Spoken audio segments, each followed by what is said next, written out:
విను బిడ్డా, నువ్వు నన్ను పిలిచావు కాబట్టే నేను నీ ముందుకొచ్చాను. నీ జీవితంలో నువ్వు అనుభవించిన కష్టాలు, మోసాలు, కన్నీళ్లు అన్నీ నీ గతకర్మల ఫలితం. కానీ ఆ సమయం ఇప్పుడు ముగిసింది. ఇక మీదట నీ భవితవ్యం నా చేతుల్లో ఉంటుంది. నీ జీవితంలో ఉన్న అడ్డంకులు తొలగిపోతాయి. నీకు నష్టం చేసేవాళ్లు దూరమవుతారు. నీ జీవితంలో మంచివాళ్లు వస్తారు. సరైన సంబంధాలు ఏర్పడతాయి. నీ ఇల్లు ఆనందంతో నిండిపోతుంది.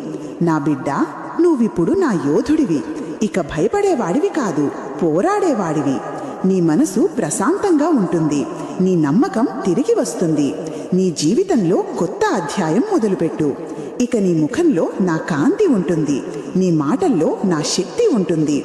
నువ్వు ఎక్కడికైనా వెళ్ళినా వెలుగు విరజిమ్ముతుంది. నీ విజయము ఖాయం.